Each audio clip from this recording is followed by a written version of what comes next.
विद्याकुल शिरोमणि आचार्य श्री समय सागर जी महामुनि राज की जय। श्रमण शिरोमणि निर्यापक महाश्रमण मुनि पुंगव श्री सुधा सागर जी महामुनि राज की जय। समस्त मुनि संघ की जय। जीव समास में योनियों का वर्णन हम पढ़ रहे थे, और जो जीव उन योनियों में जन्म लेते हैं उन सभी की विशेषताओं को बहुत सारे भेदों के माध्यम से हम देख रहे थे। कल की कक्षा में योनि के जो भेद है विस्तार से 84 लाख उसका वर्णन किया था। उसके पूर्व परसों तक हमने पढ़ा था सामान्य से योनि के 9 ही भेद होते हैं, सचित्त अचित्त और मिश्र, उष्ण शीत और मिश्र, संवृत विवृत और मिश्र। लेकिन विस्तार से इसके 84 लाख भेद होते हैं। वो किस तरह से होते हैं, तो कल की कक्षा में इसको देखा था कि जो नित्य निगोद है, नित्य निगोद के 7 लाख भेद होते हैं, इतर निगोद के 7 लाख, पृथ्वी के 7 लाख, जल कायिक जीव के 7 लाख, अग्नि कायिक के 7 लाख और वायु कायिक के 7 लाख। मतलब नित्य निगोद, इतर निगोद और एक धातु शब्द आया था पृथ्वी जल अग्नि और वायु के लिए, और उनके लिए लिए थे 7 7 7 लाख जो है। ठीक है। अब भैया ने प्रश्न पूछा था कि यहाँ पर धातु शब्द क्यों लिया, तो उसको आगम में देखा कि आगम में पंच धातु माने गए हैं। तो ये जो है ये पंच धातु है, पृथ्वी जल अग्नि वायु और वनस्पति। फिर इसमें वनस्पति नहीं आया तो नित्य निगोद और इतर निगोद में वनस्पति लिया हुआ है, और आगे जो है वो तरु शब्द के रूप में अलग से वनस्पति दे रहे हैं। इसलिए यहाँ पर धातु शब्द से मात्र 4 ही, पृथ्वी कायिक, जल कायिक, अग्नि कायिक और वायु कायिक ऐसे लेने हैं। नित्य निगोद और इतर निगोद ऊपर अलग से दिए हैं। इन सभी की 7 7 लाख योनियां होती है, कल की कक्षा में हमने पढ़ा था। फिर आगे तरु शब्द आया था, वो तरु शब्द आया है प्रत्येक वनस्पति के लिए, क्योंकि नित्य निगोद और इतर निगोद ये साधारण वनस्पति के भेद होते हैं, और इस कारण से जो तरु है वहां पर प्रत्येक वनस्पति का उसमें लगाना है, और वह जो है उनके भेद 10 लाख होते हैं। द्विइंद्रिय, 3 इंद्रिय, 4 इंद्रिय, द्विइंद्रिय, 3 इंद्रिय और 4 इंद्रिय, मतलब जो विकल इंद्रिय जीव है उनके 2 2 लाख भेद होते हैं। सबके 2 इंद्रिय के 2 लाख, 3 इंद्रिय के 2 लाख और 4 इंद्रिय के 2 लाख। देव और नार की इनके 4 4 लाख, पंचेंद्रिय तिर्यंच के भी 4 लाख और मनुष्यों के 14 लाख। ऐसे कुल मिलाकर 84 लाख जो है वो योनियों के भेद होते हैं।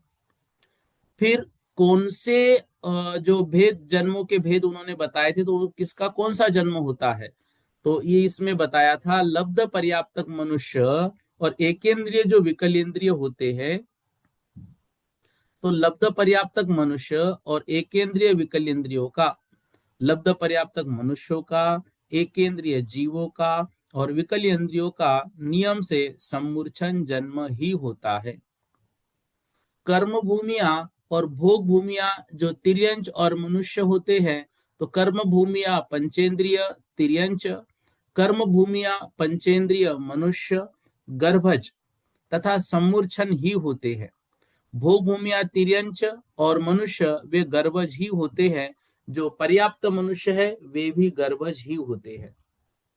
इस तरह से विषय कल की कक्षा में हुआ था।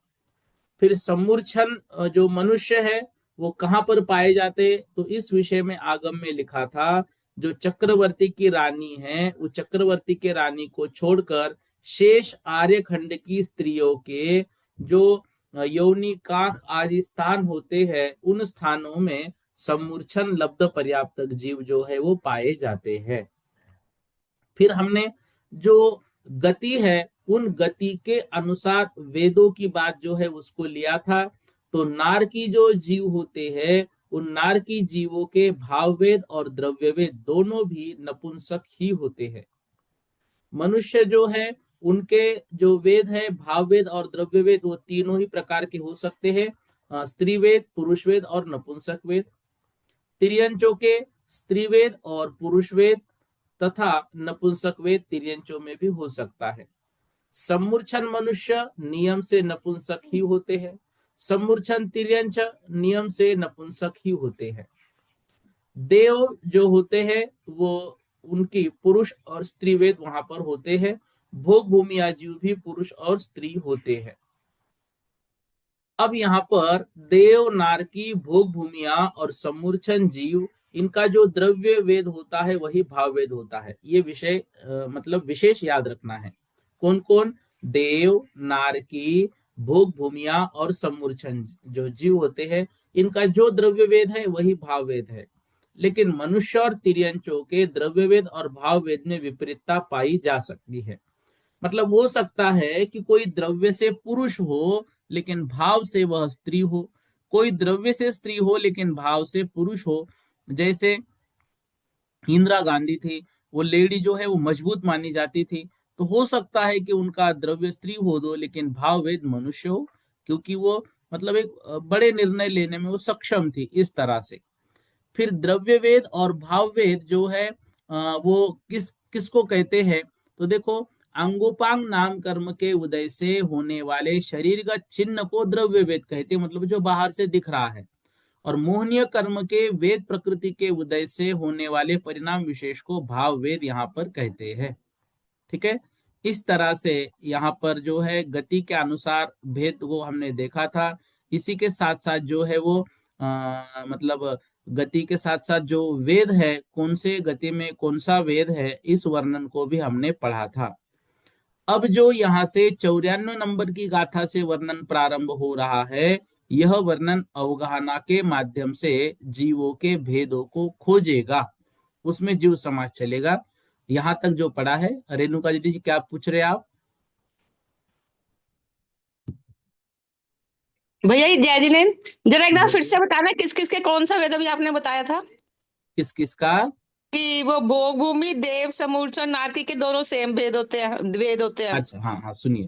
देखो, ये विषय आया था कि जो देव होते हैं, जो भोग भूमि के जीव होते हैं, जो नारकी होते हैं और जो सम्मूर्छन जीव होते हैं, चार प्रकार के भेद लिए।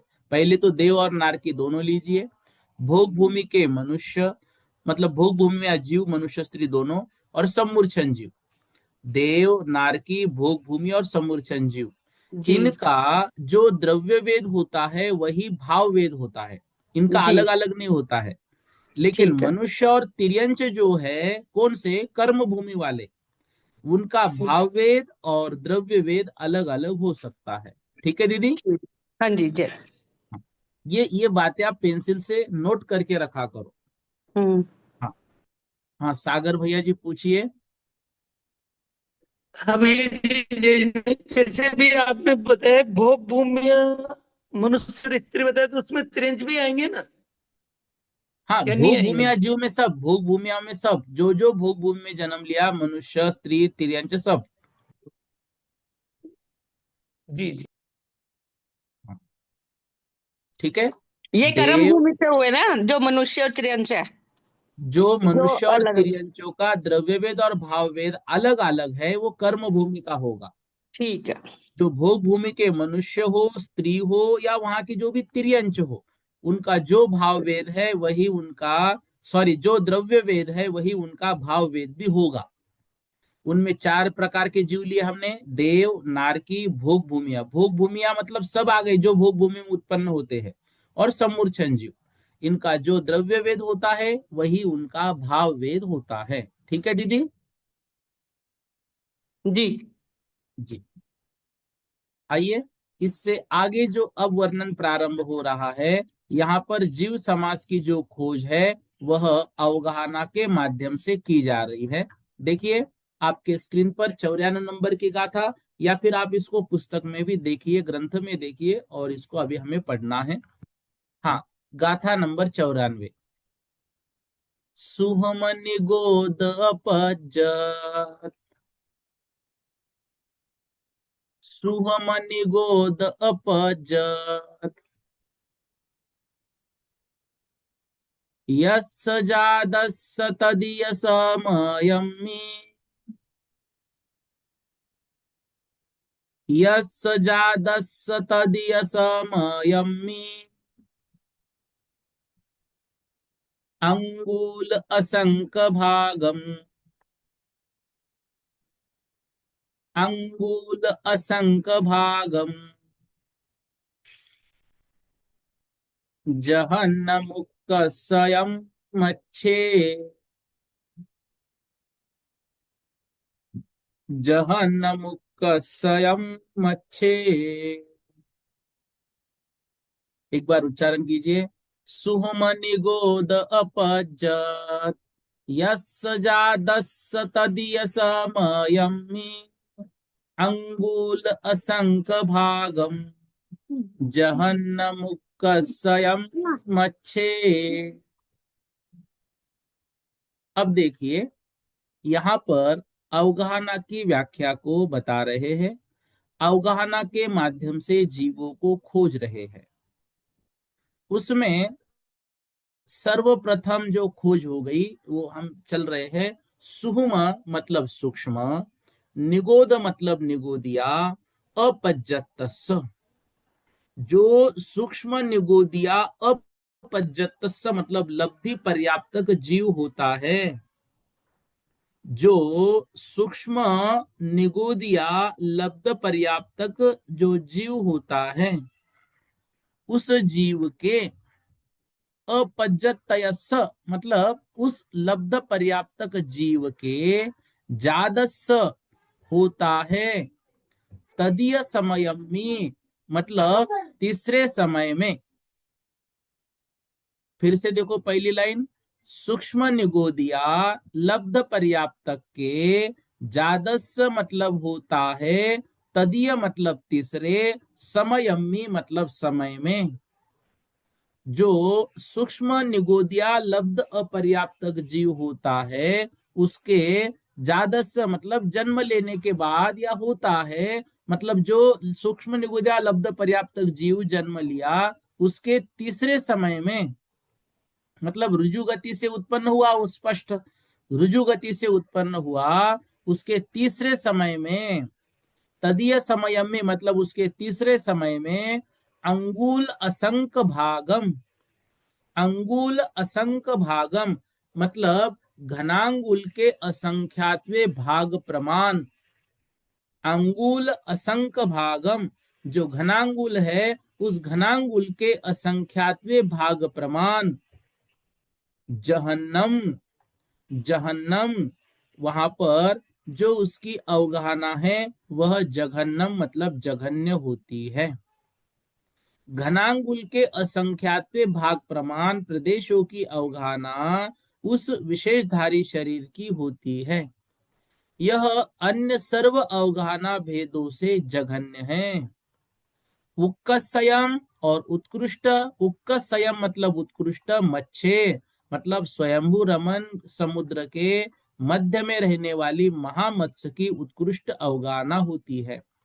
सर्वोत्कृष्ट अवगाहना उस महामत्स्य की होती है। और जो जघन्य अवगाहना है वह सूक्ष्म निगोदिया लब्ध पर्याप्तक जीव के जन्म के तीसरे समय में होती है। अब यहाँ पर प्रश्न आएगा, भाई पहले दूसरे समय में तो और छोटी होगी, फिर उसको क्यों नहीं लिया, सीधा तीसरा ही समय क्यों लिया? देखो, निगोदिया जीव के शरीर में उत्पन्न होने के पहले समय में तो लंबा और चौड़ा थोड़ा सा चौकोर आकार होता है। दूसरे समय में लंबा चौड़ा समान ऐसा चौकोर चौरस होता है। और तीसरे समय में कोण दूर करने से वह आकार गोल हो जाता है। तभी उस शरीर की अवगाहना का प्रमाण कम होता है, क्योंकि लंबे और चौकोर जो होते हैं उनका जो क्षेत्रफल है वह गोल से अधिक होता है। इसलिए यहाँ पर तीसरा समय लिया। बिल्कुल ये याद रखना विषय। ये प्रश्न परीक्षा में पूछा जा सकता है कि जो जघन्य अवगाहना है तदीय समय में तीसरे समय में क्यों लिखा? सीधी सीधी बात है ना भाई, किसी का आज जन्म हुआ किसी बेटे का, कल उसका और बढ़ेगा, परसों उसका और थोड़ी मतलब जो हाइट बढ़ेगी। ऐसे पहले समय में उसकी बढ़नी चाहिए, तो दूसरे समय में और थोड़ी, और तीसरे समय में और थोड़ी। तो पहले समय में सबसे जघन्य होगा ना, तीसरे समय में क्यों दिया? इसका कारण है, जो निगोदिया लब्ध पर्याप्त जीवों का जन्म होता है तो पहले और दूसरे समय में वो चौकोर और गोलाकार होता है। चौकोर और गोलाकार, सॉरी, चौकोर मतलब चौरस, और आयतकार होता है।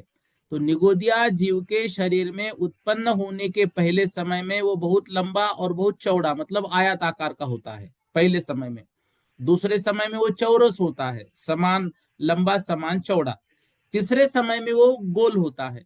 तो गोल होने के बाद उसका क्षेत्रफल कम हो जाएगा, इसलिए तीसरे समय में उसकी सबसे जघन्य अवगाहना होती है। किसकी? सूक्ष्म निगोदिया जीव की। एक प्रश्न यहां पर और मन में आएगा, अवगाहना किसे कहते हैं? देखिए, जितना आकाश का क्षेत्र शरीर रोकता है उसका नाम अवगाहना है। हमने द्रव्य संग्रह में पढ़ा था प्रदेश की व्याख्या। एक प्रदेश कितना होता है? तो एक परमाणु जितने स्थान को घेरता है, सबसे छोटा परमाणु जिसका दूसरा टुकड़ा नहीं होता है, उतना परमाणु जितने क्षेत्र को घेरता है मतलब जितने स्थान को घेरता है, उसको एक प्रदेश कहा था। अब ये कह रहे हैं, अब वो आकाश है, उस आकाश में जितने क्षेत्र को वो शरीर रोकेगा, भाई सूक्ष्म निगोदिया वो थोड़ा सा रोकेगा, एक इंद्रिय थोड़ा ज्यादा रुकेगा, दो इंद्रिय थोड़ा और ज्यादा, तीन इंद्रिय और थोड़ा ज्यादा, चार इंद्रिय थोड़ा और ज्यादा, पंचेंद्रिय बहुत बड़ा स्थान रोकेगा। उसमें भी स्वयंभू रमन समुद्र का पंचेंद्रिय तिर्यंच है, वो सबसे ज्यादा स्थान रोकेगा। तो जितना भी स्थान वो लेगा उसका नाम है अवगाहना। मान लीजिए, ये जो समझो एक क्या बोलते हैं इसको, एक लेटर पैड है, इसका हमने समझो एक खाली पेज ले लिया। अब ये जो स्थान, ये पूरा जो है ये आकाश है, ठीक है। ये जो पूरा है ये क्या है? ये आकाश है। अब आकाश में हमने एक पेन रख दिया एक, ठीक है। अब ये पेन कितनी जगह घेर रहा है? तो पेन इस आकाश की कुछ जगह घेर रहा है। मान लो यह पेन ऐसी एक कुछ जगह घेरेगा इसकी, यहाँ इतनी। तो जितनी जगह आकाश में वह शरीर रोकेगा उसका नाम यहाँ पर अवगाहना होता है। तो सूक्ष्म निगुदिया लब्ध पर्याप्तक जीव उस पर्याय में रुजु गति से उत्पन्न हुआ। उसके तीसरे समय में घनांगुल के असंख्यात्वे भाग प्रमाण प्रदेशों की जो अवगाहना होती है, उस अवगाहना को अवगाहना का सबसे जघन्य क्षेत्र कहा जाता है। वह क्या है? वह अवगाहना का सबसे जघन्य क्षेत्र है। अच्छा, उत्कृष्ट क्षेत्र किसका है? तो उत्कृष्ट क्षेत्र के विषय में बता रहे हैं, स्वयंभू रमन समुद्र जो है, उस स्वयंभू रमन समुद्र में जो महामत्स्य होता है, उस महामत्स्य की जो अवगाहना है, वह अवगाहना जो है वह उत्कृष्ट होती है। ठीक है। अब देखिए, यहां पर एक शब्द आया अंगुल, और उसके भी आगे लगाया घनांगुल। ये घनांगुल क्या है? देखिए, ध्यान से इसको बिल्कुल याद कर लेना। आज अच्छी अच्छी व्याख्याएं आ रही है और तुरंत आप इसको याद करने का प्रयास कर लीजिए। देखो, ये हो गया हमारी उंगली है एक।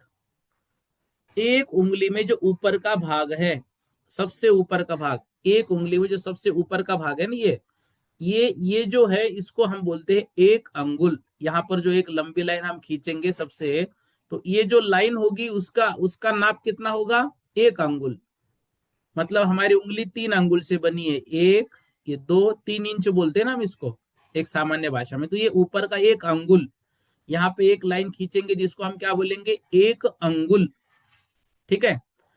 अब जो है इस अंगुल को, इस ये जो एक अंगुल हुआ, इस अंगुल को हमने क्या कर लिया? इस अंगुल की लंबाई और चौड़ाई ले ली। ध्यान से, इस अंगुल की लंबाई और चौड़ाई ले ली, तो उसको बोलते हैं उच्छेद अंगुल। ठीक है। तो एक जो अंगुल हो गया हमारा, वही अंगुल एक अंगुल हुआ, या फिर हम उसको बोलते हैं उच्छेद अंगुल जो सीधा हुआ। और फिर उस अंगुल की लंबाई और चौड़ाई ली, तो उसको बोलते हैं उसका वर्ग। ठीक है ना। तो अंगुल का वर्ग जो होता है, मैंने अभी शायद उच्छेदांगुल बोला, उच्छेदांगुल ने उसको बोलना है प्रतरांगुल। जो अंगुल है वही उच्छेदांगुल है। जो हमारा ये अंगुल है ना, एक अंगुल यहां से लेकर यहां तक, ये अंगुल ही, इसको ही उच्छेदांगुल बोलते हैं। ये सीधी लाइन, पहले अंगुल की जो सीधी लाइन है, इसको हम बोलेंगे उच्छेदांगुल। अब ये यहां से सीधा, ये लंबाई हुई, और पीछे इसकी क्या हो गई, चौड़ाई, मोटाई। तो ये जो लंबाई और चौड़ाई है, इसको हम बोलते हैं प्रतरांगुल, मतलब इसका वर्ग। और इस अंगुल की जो लंबाई, चौड़ाई और गहराई होगी, मतलब एक को 3 का पावर आ जाएगा, उसको हम सामान्य भाषा में घन बोलते हैं। 2 का वर्ग, 2 का घन। तो 2 का वर्ग होता है 4, और 2 का घन कितना होता है, 8। ठीक है ना। तो जो 2 का वर्ग है उसको हम बोलते हैं प्रतरांगुल, और जो 2 का घन है उसको हम बोलते हैं घनांगुल। 2 का मतलब उदाहरण दे रहा हूं। तो जो अंगुल है इसको बोलते हैं उच्छेदांगुल, इस अंगुल का जो वर्ग है उसको बोलते हैं प्रतरांगुल, और इस अंगुल का जो घन है उसको बोलते हैं घनांगुल। उसको क्या बोलते हैं, घनांगुल। इस तरह से ये सब व्याख्याएं याद रखना। ठीक है। अब देखो, एक प्रश्न यहां पर और आएगा मन में, कि इस गाथा में दिया है उसके तीसरे समय में। ठीक है। और तीसरे समय में जो लिया है, तो तीसरे समय में हमने यहां पर बोला, अर्थ में भी लिखा हुआ है, देखो पुस्तक में, रुजु गति से उत्पन्न हुए जन्म का ही, मतलब जो तीसरे समय में उत्पन्न होगा वो रुजु गति में। अब यहां पर रुजु गति क्यों दी, तब कहते हैं रुजु गति जो होती है, जब सीधा गमन होता है, तो उसमें क्या होता है, मतलब मान लो 2 मोड़े वाली गति हो, 3 मोड़े वाली गति हो, या 4 मोड़े वाली, 3 मोड़े वाली, मतलब 4 समय में वो पहुंचता है वहां पर। तो जिसमें 2 बार मुड़ता है उसको लांगल गति कहते हैं, जिसमें 3 बार मुड़ता है उसको गोमूत्रिका गति कहते हैं। तो जो मुड़ने रूप विग्रह गति है, उसमें जीव के योगों की वृद्धि से युक्त वह माना जाता है। उससे शरीर की अवगाहना भी वृद्धि रूप होती है। इसलिए मोड़ सहित जीव की जो क्या बोलते हैं, शरीर की अवगाहना है, वो थोड़ी अधिक होती है। और रुजु गति की जो अवगाहना है वह कम होगी, क्योंकि मोड़ लेने से, हमने अभी क्या पढ़ा, मुड़ने रूप जो गति होती है तो उसमें योगों की वृद्धि होती है, क्योंकि योग ज्यादा बन रहे हैं ना भाई। 3 मोड़ वाले हो गए तो 4 समय में पहुंचेगा, तो 4 समय तो योग अधिक होंगे ना वहां पर। तो योग अधिक, कार्बन का योग है विग्रही गति में फिर, लेकिन वही अधिक हो रहा है ना, इस कारण से उनके अवगाहना में वृद्धि हो सकती है। देखो ये बहुत सूक्ष्म शरीर है उनका, फिर भी सबसे छोटा लेना है तो छोटा कब होगा, वो जो है वो रुजु गति से जब जन्म लेगा तब उसको ही माना जाता है। ठीक है। तो घनांगुल का जो प्रमाण है, उसके पल्ले का असंख्यात्वा भाग 19 बार, अवली के असंख्यात्वा भाग 9 बार, और एक अधिक अवली का असंख्यात्वा भाग 22 बार, और संख्यात का भाग 9 बार, इतने भागहार करने से जो उसकी गति है वो प्राप्त होती। इसको आप याद मत करना, एक सामान्य रूप से आपको जो ग्रंथ में लिखा हुआ है वह बात बताई। ठीक है, वो परीक्षा में नहीं आएगी। तो आपके जो यहाँ पर अर्थ है वो देखिए, जितना आकाश का क्षेत्र शरीर रोकता है उसका नाम यहाँ अवगाहना है। सर्व जघन्य अवगाहना रुजु गति से उत्पन्न होने के तीसरे समय में सूक्ष्म निगोदिया लब्ध अपर्याप्तक जीव की होती है, जो घनांगुल के असंख्यात्व भाग प्रमाण होती है, तथा स्वयंभू रमन समुद्र के मध्यमवर्ती महामत्स्य की उत्कृष्ट अवगाहना होती है। ठीक है। इस तरह से 94 नंबर की गाथा को हमने यहाँ पर देखा। अभी देखो, अभी तक का जो विषय था वो हम सबको याद था, इसलिए उसमें ज्यादा डिटेल में हम नहीं गए। यहाँ पे जो जो आपके लिए बातें आवश्यक थी उन बातों को यहाँ पर लेके आपको बताया गया। क्लियर हुआ विषय? ठीक है ना। रेणुका दीदी जी कुछ पूछ रहे हैं क्या आप? जी भैया जी, ये तो सूक्ष्म निगोदिया जीव हो गया, और वो हो हाँ गया शंभुरमन का महामत्स्य। तो ये दोनों हाँ। बराबर कैसे हो जाएंगे? कहाँ बराबर बता रहे? ये जैसे घन अंगुल का आपने बोला ना कि ये जगन्य से इसकी संख्यात है घन अंगुल के भाग, और अरे, उत्कृष्ट शंभुर। आपने इसका मतलब है गाथा ध्यान से पढ़ी नहीं नहीं पढ़ी तो। ना? आप दोनों वही देखो, तो है। ध्यान से देखो, सुनो एक बार आप। हाँ। देखो तो ऑन रहने दो, सुनो एक बार। सुहम निगोद अपज्जत सूक्ष्म निगोदिया लब्ध अपर्याप्त के, जो जातस्स तदीय समयमी, जो होती है तीसरे समय में, कितनी हम्म। होती है? अंगुल के असंख्य भागम, अंगुल के असंख्यात भाग अवगाना, हम्म। जहन्नम, वह जघन्य है। हम्म। वो जघन्य है। यहाँ पे एक विषय समाप्त हुआ। आगे हम्म। दूसरा विषय दे रहे हैं, उक्कसयम। और जो उत्कृष्ट अवगाना होती है वह मत्स्य की, वह महामत्स्य की होती है। तो जघन्य अवगाना सूक्ष्म निगोदिया लब्ध पर्याप्त की, जघन्य मतलब सबसे कम, और हम्म। उत्कृष्ट मतलब सबसे अधिक, महामत्स्य की। तो दोनों में जमीन आसमान का अंतर है, दोनों को एक कहां पर किया? उनकी जगन्य आयु हो गई, उनकी अफगाना हो गई, हाँ। और इनकी उत्कृष्ट अफगाना हो गई, किनकी? महामत्स्य की। हाँ। तो दोनों की एक कब बताई मैंने? अलग अलग ही नहीं, तो एक नहीं बताई। है तो अलग अलग, लेकिन देखो हाँ। सूक्ष्म निगोदिया जीव है, उनकी तो जगन्य हुई, वो सूक्ष्म है हाँ। जब। और वो हाँ। महामत्स्य था, उसकी उत्कृष्ट हो गई, ऐसे हो सकता है क्या? अरे तो आप खुद ही बोल रहे, जघन्य का अर्थ आप क्या समझ रहे? सबसे छोटी। तो फिर सूक्ष्म निगोदिया जीव मतलब कौन सा? सूक्ष्म निगोदिया जो बहुत छोटा है, उसकी सबसे छोटी अवगाना होगी। और जो हम्म। महामत्स्य मतलब मछली स्वयंभू रमन की, वो बहुत बड़ी हम्म। है, उसकी उत्कृष्ट हम्म। होगी। उसमें क्या दिक्कत है?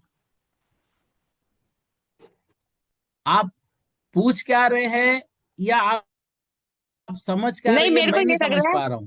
कि जगन्य गहना सूक्ष्म निगोदिया जीव की तो होती है घन अंगुल के असंख्यात भाव, ठीक है ना? जगन्य हम्म। अफगाना हुई वो सूक्ष्म निगोदिया की। और हम्म। उत्कृष्ट अफगाना, हाँ। उत्कृष्ट उसकी हुई। तो मतलब वो मतलब महामत्स्य उसके बराबर हो गया ना उत्कृष्ट अफगाना में, या नहीं?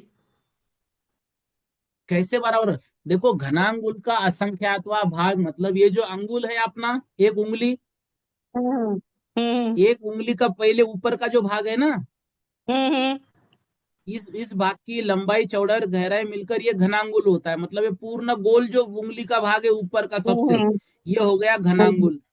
अब हम्म। इस घनांगुल के हम भाग करते जाए करते जाए करते जाए, छोटे छोटे छोटे छोटे छोटे, तो हम्म। असंख्यात भाग जब उसके होंगे, तो हम्म। असंख्यात भाग होने के बाद जो असंख्यातवा भाग आएगा, उतनी हाँ हाँ। होगी सूक्ष्म निगोदिया लब्ध पर्याप्त की अवगाना, उतनी छोटी सी। अच्छा। और अच्छा। महामत्स्य की अवगाना जो होगी वो कितनी हम्म। होगी? वो तो 500 योजन लंबा है। अच्छा, ठीक है, ठीक है। उसकी और इसकी हाँ हाँ। बराबरी कहाँ आप कर रहे हैं? हाँ, ठीक है, अब आ गया समझ, ठीक है। आप एक ठीक है कैसे जोड़ भैया रहे जी। थे, मेरी समझ में नहीं आया। हाँ, वो मेरे को ठीक भी है। नहीं समझ आ रहा था। ठीक है। आप समझे क्या नहीं आप? हाँ, अब आ गया, समझ आ गया, ठीक। हाँ। उर्मिला जी जैन लिखा है, बोलिएगा।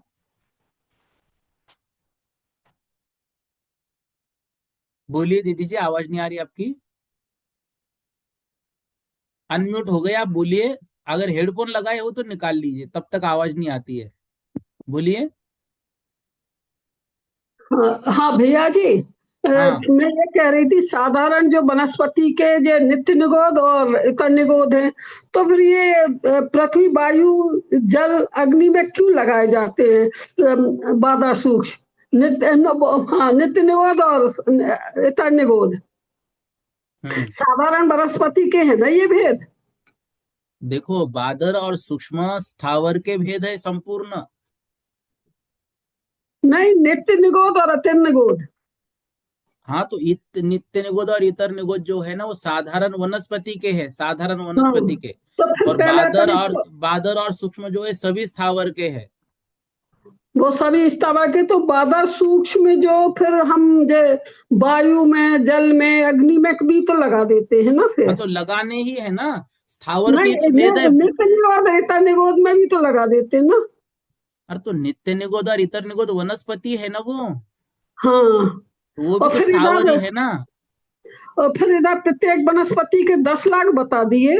और फिर हाँ, ये नित्य निगोद इतर निगोद ये भी वनस्पति के ही भेद हुए।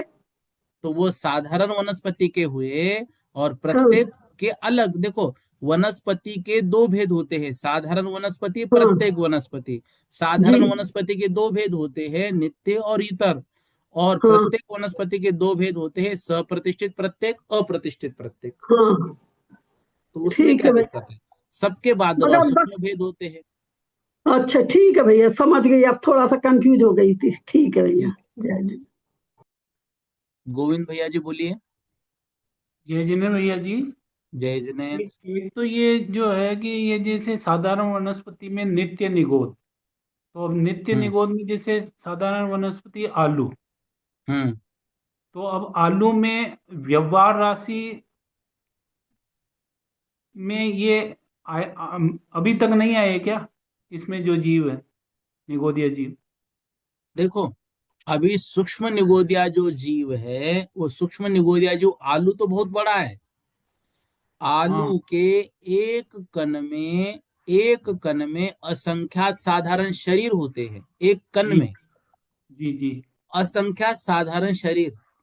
और जी एक साधारण शरीर में अनंत जीव होते हैं। जी। तो अभी वो उसका विषय अभी आया नहीं, आलू का विषय नहीं आया है अभी। अभी सिर्फ सूक्ष्म निगोदिया की बात ली है अवगाहना के हिसाब से। अच्छा, एक दूसरी जिज्ञासा मेरी ये है कि ये प्रत्येक वनस्पति में सप्रतिष्ठित और अप्रतिष्ठित दो शब्द आए हैं, हाँ, तो इसको क्या समझे हम? देखो, सप्रतिष्ठित वनस्पति होती है कि जो जिस मतलब जो जैसे एप्पल वगैरह है, ये सब जी। सप्रतिष्ठित में आते हैं। और जो अच्छा। अप्रतिष्ठित होता है, जो प्रत्येक तो है लेकिन वो साधारण शरीर से युक्त है, वो अप्रतिष्ठित में आता है। तो आलू प्रत्येक है अप्रतिष्ठित। और जी। सेफ आदि जो जीव है जिसमें साधारण शरीर नहीं होते हैं, वो आता है प्रतिष्ठित।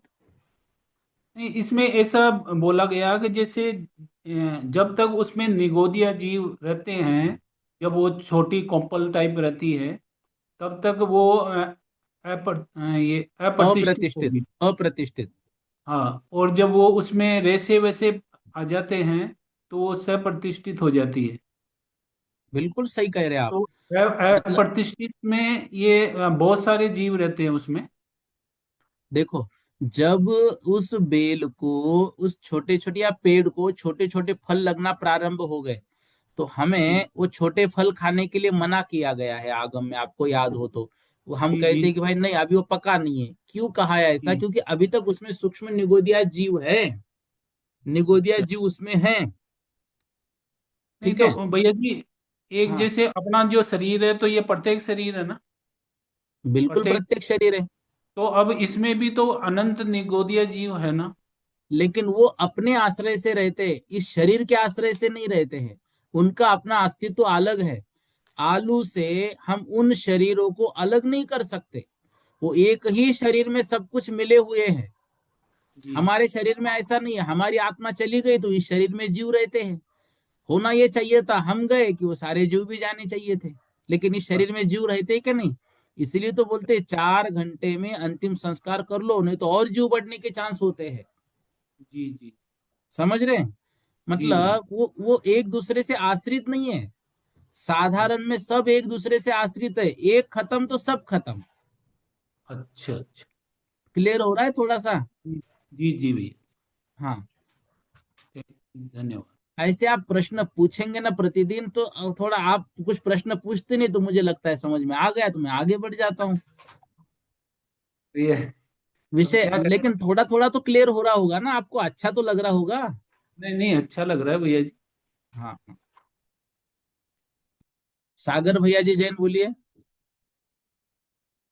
हाँ भैया जी, मैं ये बोल रहा था, जैसे भी आपने प्रत्येक वनस्पति वनस्पति में सप्रतिष्ठित और अप्रतिष्ठित बताया, तो हाँ, सप्रतिष्ठित के लिए तो बोलते हैं कि सप्रतिष्ठित में तो वो साधारण वनस्पति वाले जीव रहते हैं, मतलब निगोदे सूक्ष्म निगोदे जीव रहते हैं। और बिल्कुल रहते हैं। अप्रतिष्ठित को अपने को काम में लेना चाहिए। नहीं तो बिल्कुल सही कह रहे हैं। अप्रतिष्ठित को अपने को काम में लेना चाहिए।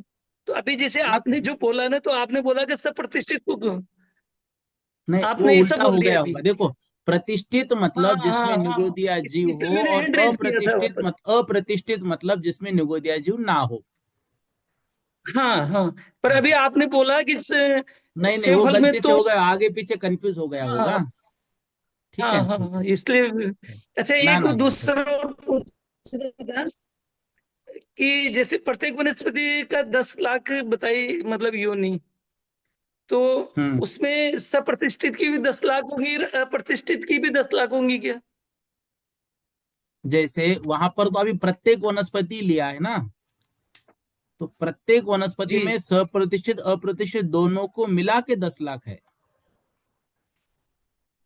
नहीं, ठीक तो है। जैसे अप्रतिष्ठित की तो 10 लाख गिन लेंगे अपन, हाँ, तो सप्रतिष्ठित की कितने गिनेंगे फिर? दोनों की मिला उसकी के भी दस दस लाख लाख ही गिनेंगे, क्योंकि प्रत्येक वनस्पति लिखा है।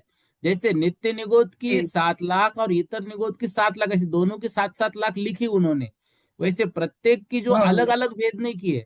अगर दोनों की 5-5 लाख होती ना, तो वो खुद लिखते सप्रतिष्ठित की 5 लाख, अप्रतिष्ठित की 5 लाख। ऐसा नहीं है, ये दोनों की मिला के 10 लाख है। तो वो 10 लाख अप्रतिष्ठित की गिनी जाएगी या दोनों की मिला के गिनी जाएगी?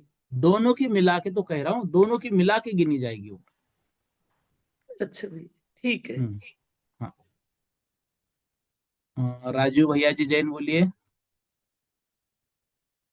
राजू रानी जी जैन ऐसा लिखा है, बोलिए जल्दी से। हाँ हाँ हाँ, जैस्मिन भैया जी जय ये जी ने। 88, ये 85, 86, 87, वो 86, 87 नंबर में पहले ये आया है कि गर्भ जन्म की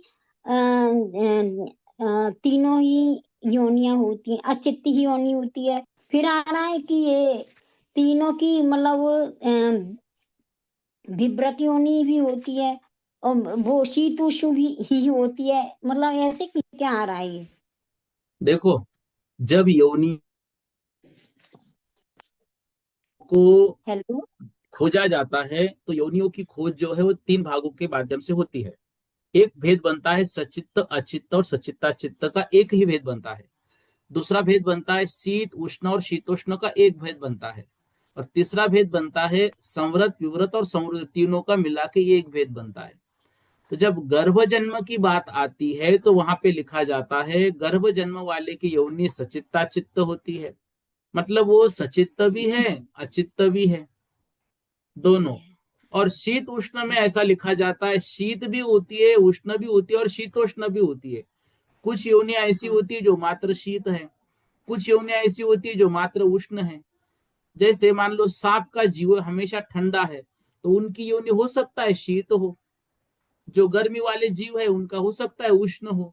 कुछ ऐसे होते शीतोष्ण है, जैसे हो सकता है कि हमारी माता पिता जो होते माता की योनि शीतोष्ण हो। और संवृत विवृत में सिर्फ संवृत नहीं लिया है, विवृत नहीं लिया है, वो लिया है संवृत विवृत, मतलब कुछ ढकी हुई और कुछ खुली हुई, संवृत विवृत, ऐसा सब में लगाएंगे। समझ गए आप? हाँ हाँ, समझ में देखो, आया थोड़ा थोड़ा। हाँ देखो, योनियों के भेद को 3 भागों में बांटा जाता है। 3 भाग हाँ में पहला भाग होगा सचित्ता चित्त सचित्ता चित्त। एक सचित्त होगा, दूसरा अचित्त और तीसरा सचित्ता चित्त। ये एक हाँ भाग हो गया उसका। अब हाँ। इस भाग में कौन सी होगी? सचित्तनी अचित्तनी सचित्ता चित्त लेंगे गर्भ जन्म के लिए। अच्छा। दूसरे भाग में एक होगा शीत, एक होगा उष्ण, तीसरा होगा शीतोष्ण दूसरे भाग में। तो उसमें हाँ से शीत भी लेनी है, उष्ण भी लेनी है और शीतोष्ण भी लेनी है, तीनों लेनी है। तीसरा अच्छा। भाग होगा संवृत एक, विवृत दो और संवृत विवृत तीन। उसमें से क्या लेनी है? संवृत नहीं लेनी है, विवृत नहीं लेनी है, संवृत विवृत लेनी है। ऐसे तीनों भागों में से लिया जाता है।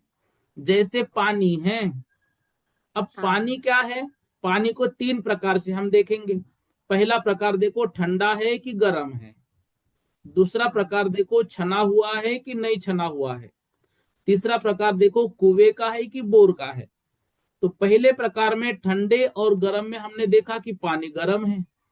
दूसरे हाँ प्रकार में छना हुआ है कि अनछना हुआ है, उसमें से हमने देखा कि ये छना हुआ है।